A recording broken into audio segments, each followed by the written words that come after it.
to be with you. And you know that it's just been about 4.5 months. June the 27th was the night before I had open heart surgery, and I thought, you really have, I don't care how spiritual you are, you have very serious conversations with God the night before you have open heart surgery, let me assure you. So, and I would be lying if I said I wasn't scared. I had so many questions. I was like, what about Melissa? What about my kids? What about my parents who don't know Jesus? And that was kind of freaking out. Maybe take the kind of out. I was freaking out the night before. So it is really an honor. When I think of that song, "Because He Lives," it's a very fitting song, and frankly, it's fitting with what I want to share with you this morning. Before I jump into Matthew 26, though, I do want to remind you, and I want to encourage you as a church. You know, God fulfills His purposes through His people. Mm-hmm. So you think about that. God fulfills His purposes through His people. And I want to remind you, you are a faithful, supporting church of Melissa and I, and a broader scope than that, it's to the Global Poultry Initiative.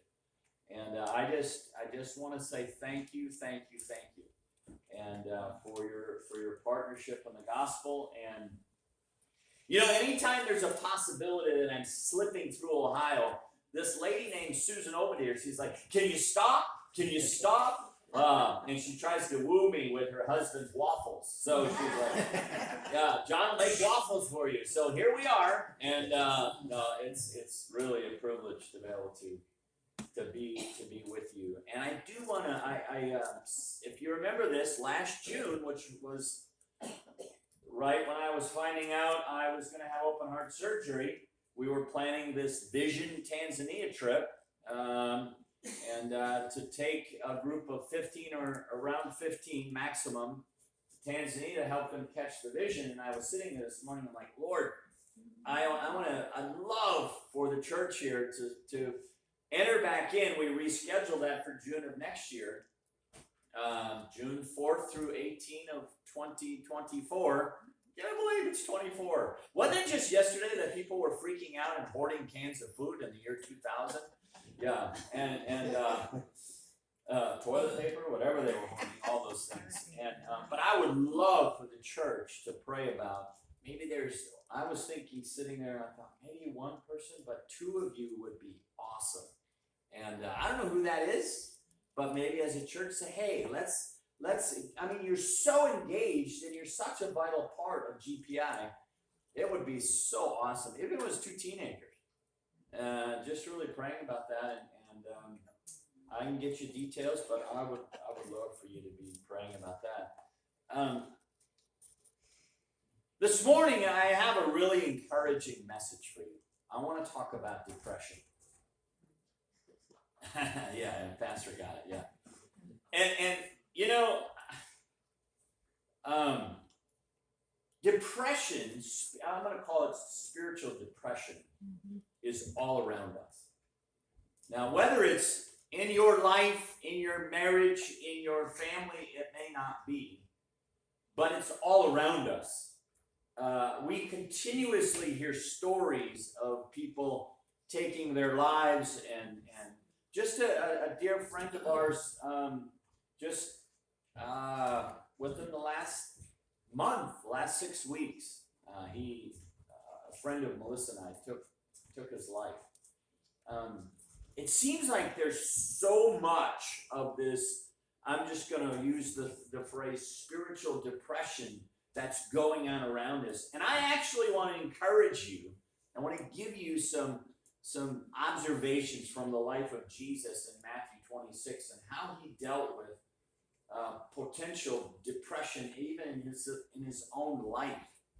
Now, just for a minute, I want you, before we dive in, what exactly is this idea of depression? It's actually, it's classified, let's talk from the kind of the medical side of things. It's classified as a mood disorder. Now you're like, oh, there's all kinds of depressed people around me. There's mood disorders, right?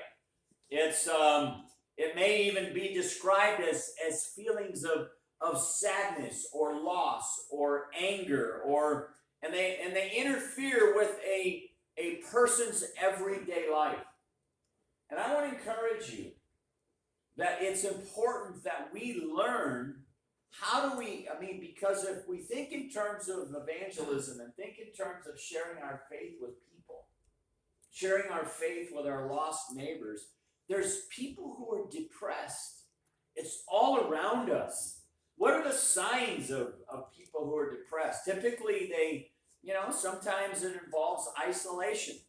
They isolate themselves from God. They isolate themselves from themselves. They isolate from others. We avoid people. We withdraw.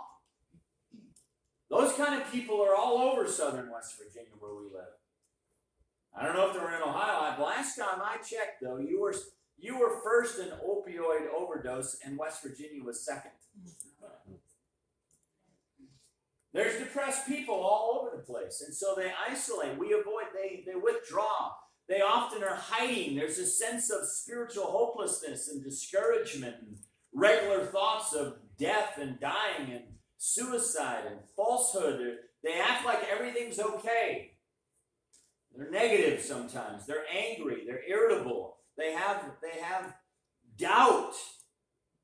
They doubt God's existence. They doubt His love. They the love of your family. And the psalmist says in chapter 42 and verse 5, "Why are you cast down? O my soul, why are you turmoil within me?"